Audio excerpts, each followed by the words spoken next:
My friend Sammy saw the recent post on Hmong stories about the group of friends that went to Lilydale and had a ghost follow them back.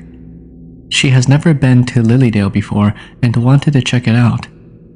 I agreed to take her, and we brought a Holy Bible, a cross, a Buddha necklace, and a Hindu charm. And me being Hmong, I brought a Hmong knife.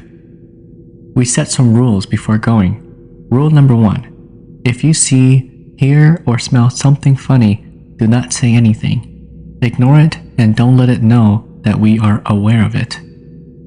Rule number 2. If you are scared, tap the other person's shoulder 2 times and we will head back. Rule number 3.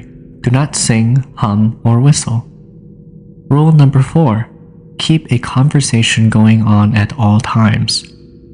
And rule number 5. Do not look into the forest or water hoping to see anything. It was about midnight when we got there. We drove through the park one time and she said she wanted to stop and walk around. I was reluctant but agreed to do so.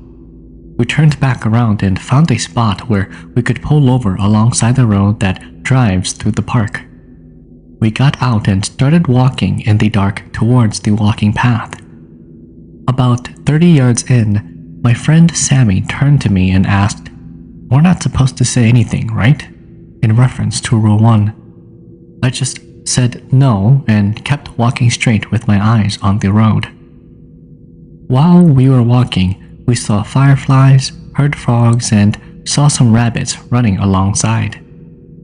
We finally got to the path that followed along a lake and started walking and conversing like normal. We eventually got to a point where there was a split in the path, and my friend said that she felt driven to go into the path on the right. I looked and all I saw was a path covered by trees that was completely dark.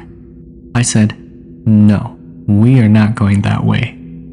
We kept walking straight instead, but it was the same. The path continued to a park that was covered by large trees that was very dark. I felt uneasy about it already and felt something was not right. Sammy quietly whispered to me, "We should turn back now." I didn't question her and we both turned back.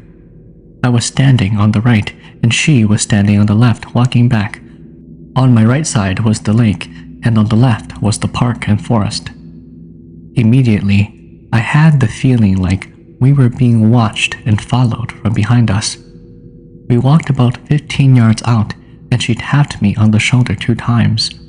We both started walking faster. While we walked back, I saw something rustle in the grass on my right and heard an unnatural growl. It wasn't like a dog or any other animal I had ever heard. It sounded as if a person was grunting or trying to mumble something. Sammy felt that as well and immediately grabbed my hand and we started walking even faster.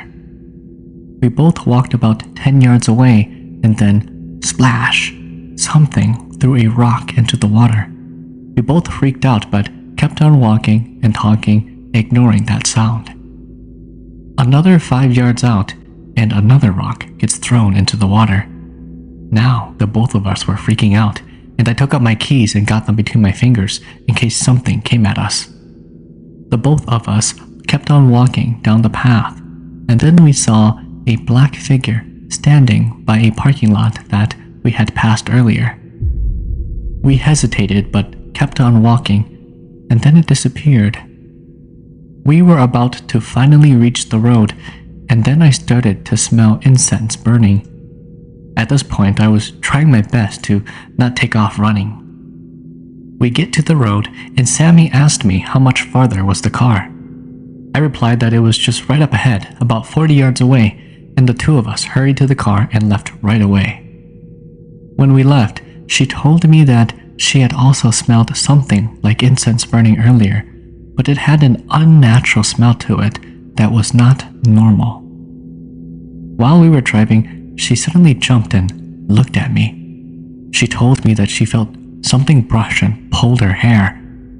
I didn't experience anything else after, but when we got back to her place, the 2 of us felt drained and had no energy to do anything else. So, we decided to call it a night, and that night I went back home.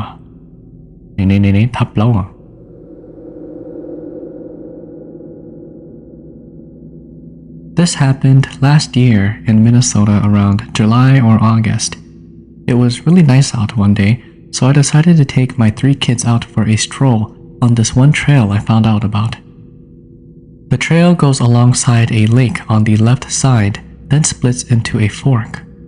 If you take the other path, it'll lead you into a dense wooded area and loop back to where the trail first started. We barely just started walking for about a quarter mile when my eldest son yells out, "Look, Daddy, there's a gardener snake." My other 2 kids and I walked over and saw a small black and yellow striped gardener snake going into some bushes. We walked about 15 feet when my daughter yells out, "Daddy, Daddy, look, there's another one over there." Then my youngest son also yells out, "Daddy, there's a turtle next to it." And that's when I thought, what the hell? A turtle next to a snake on a dry trail? We then spot a frog next to these 2. A frog, a snake, and another snake in the bushes just sitting there. My kids are not afraid of snakes and things, so kids being kids, they chased it away. This was getting weird for me, so I told my kids to turn around and go back. But they refused because they wanted to go into the wooded area and find a deer or a turkey. I wasn't in the mood to deal with nagging kids at that moment, so I just said okay. I heard from my uncle one time that if you see a snake on your path twice, then it's a warning for you to turn back. Well, I guess you didn't really heed that warning, huh?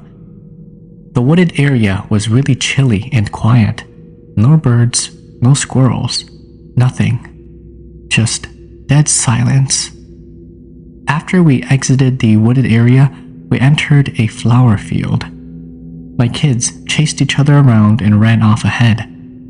I was looking at some purple flowers and was kind of intrigued by its petal patterns. I wasn't really paying attention until I heard a woman's voice. "Help me, please, help me." I thought it was somebody's radio or something because it rung in my ears and sounded really staticky. I perked up and listened this time. "Help me, please, help me. They're trying to kill me." My kids came back running to me. "Come on, Dad, let's go." I asked them if they heard or saw anything yet, and they said no. We were about a quarter mile into where the trail ends, so I told them to go ahead first, but to wait for each other because I wanted to take some pictures of the flowers and follow them back when I was done. They said okay and ran off again. Right when my kids ran off, I heard it again. "Help me, please, someone help me." But then I heard a chuckle after she said it this time. She kept on calling out, asking for help about 5 times.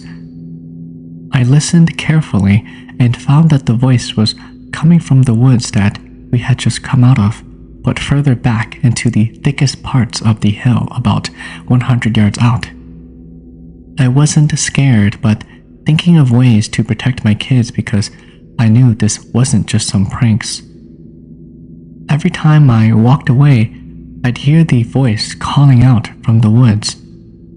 I would stop, turn around, and the voice will stop, but I would still hear its chuckles. Right then, I knew I'd be followed back if I ran or just walked away. Immediately, I whispered softly to myself, calling for my grandparents and ancestors for help. Then a presence of some sort told me to walk backwards until I exit the flower fields and out to the open. So that's what I did. I faced the woods and slowly walked backwards while pretending to take pictures of the flowers and the lake as I was doing so. Right when I exited the flower field, I heard a laugh and then a scream. I don't know why or what the meaning of walking backwards is, but I didn't have any problems when we got home or anything weird that happened after that incident. And you bet, we never went back to that place ever again. Interested in sharing your stories? Submit them to HmongChronicles@gmail.com or in the description below. Here is the next story. Thank you. I got raised as a hardcore Christian, and when I got married to my husband who was a shaman, I never thought that the experiences with ghosts were real until it happened to me directly. It was recently, I would say last fall or winter. I work fairly early. I would have to be at work at around 5 a.m. Therefore, I would leave my house roughly at around 4 to 4:15 to make it on time. One day, when I was driving to work, I passed this elderly man waiting at the bus stop. I thought to myself that it was sad, an elderly man waiting for the bus stop in shorts and a t-shirt. It was also a little bit weird because it was September already, going into October, and really windy at this time, especially in the early morning. I drove by and minded my own business. I didn't think of anything until the next day I saw the same man wearing the same clothes. By this time, I was scared. I thought I was seeing things because it was early and my vision was not the best. Day after day, I would see this elderly man waiting on the side of the road. Until the fourth day, I went a little earlier than I usually did. As I stopped at the red light, I looked ahead and noticed the man was not standing there. This gave me a sigh of relief, but as I was starting to drive down the road, I had to step on the brake as hard as I could because the old man was suddenly crossing the street. He came out of nowhere. Across the street from the bus stop was an empty lot of trees and tall grasses, and he came out from there. He slightly looked at me, and I tried to catch his face. However, his head was looking down. I sat in my car, watching him cross the street. My heart was pounding, and I swore I saw a grin on his face. That night when I was coming home, I felt like something was wrong. I didn't feel too good, so I got my kids ready and off to bed we went. It was a weird night. It was windier than normal, and all night long the wind made that screaming sound when it would hit my house. My husband works second shift, and he does not come home until 1 a.m., so I usually sleep alone until he gets home. That night, I had the weirdest dream. I dreamt that my family was taking a vacation in France. There was this elderly man on the street, and he came and grabbed my hand and told me that he needed to show me something important.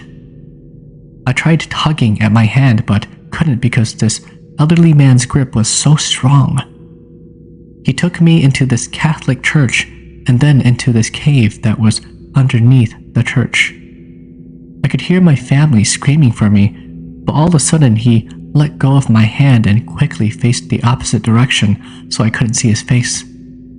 He asked for my name, my family's surname, and if I was really who I claimed to be. I answered his questions and he started to cry and ask for forgiveness. I was confused, and right there and then, it hit me. It was the elderly man that I saw at the bus stop every morning. I quickly jumped up from my sleep and my heart was pounding. It was racing. I couldn't go back to sleep and waited until my husband came home. I told him I had a scary dream and he told me to brush it off, and if I'm still scared, to wait for him to come home and then we would both go to sleep together. After that night, I waited for my husband and started taking a different route to work. 2 weeks passed, and as my husband and I were sleeping, I noticed a shadow by my window. I sat up and saw this man playing with the blinds on my window. I pushed my husband to wake up and he didn't hear me. The man stopped and looked straight at me. I couldn't see his face. And then he turned to me and screamed, telling me that I must take his place so that he can be reborn. I was scared and crying. I shouted no.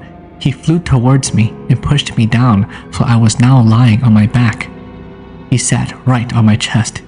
He yelled at me, telling me that he was going to show me his true form.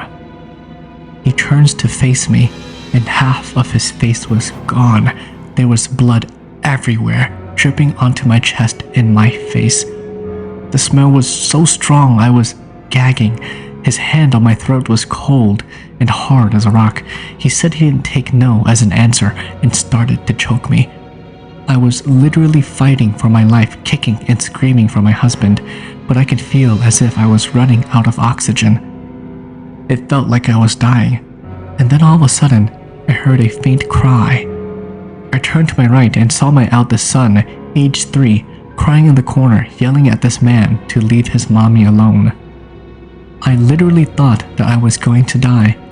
Seeing my son cry uncontrollably made my heart ache, and I reached out my hand to comfort him. I was telling him everything was going to be okay, but I couldn't breathe anymore, and the vision of my son started to fade. All of a sudden, my boy screamed out and pushed the man right off. The man, or spirit, literally vanished before falling onto my husband. I woke up, gasping for air, my son still crying on the side of the bed holding my hand. Bruises and cuts were all over my chest. I woke up my husband and we called my grandpa and told him what happened. They did a ritual for me, and soon after that, I stopped seeing this man, having these dreams and strange occurrences. I asked him what happened and why it happened. My grandpa stated that my heart was too weak to know the truth, therefore he will not tell me. He told me that my life was hanging by the thread, but luckily my eldest son saved me, therefore I owe him my life. I know many people laugh like how I used to when I heard all these ghost stories. However, after this experience, I now know better. My boyfriend's sister recently moved into a new apartment. She had also been diagnosed with very bad lupus, so she's been staying at the hospital ever since Thanksgiving. Even though the hospital is one of the scariest places to be in, she says she'd rather be there than at home.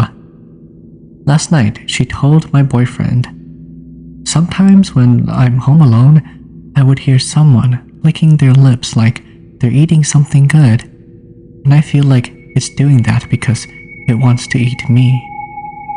She also says that she often hears a tiger growling and scratching the walls in her new apartment. It was confirmed not too long ago that a lady had committed suicide in that same apartment room, but we're not sure if it connects. About 5 years ago, when my boyfriend and I started dating, I remember him telling me a story about the birth of his sister. Since this was in Thailand, his mom had a sister outside their straw house. My boyfriend was still very young at the time, but he remembers hearing his mom going into labor right outside the bedroom, and then he said that he distinctly heard a tiger growling. Of course, he told his parents, but since he was a kid, they assumed that he was lying. Is it just a coincidence? I find it disturbing and obviously scary. This happened in Seattle. It's as true as any scary Hmong story, but you can decide. I heard it from some people, but it goes something like this. There's a Hmong family in Seattle, and their father had passed away about a year ago. Nothing really happened until one day the family went to a picnic held by the Hmong people in Seattle. The 2 children of the family were about 4 or 5. They went missing for the entire day. Their parents were worried sick until late in the afternoon when the 2 children finally emerged near the creek where the vegetation was the thickest. The parents were furious and glad at the same time until they asked where the 2 children have been all day. The kids said this, "We were playing with Grandpa, Mommy." The parents were somewhat frightened. They wanted to know how this grandpa looked like, and the children responded, "He was pale and looked younger, but he was walking on his fingers." Dang, so she was doing handstands the whole time? That's gangsta.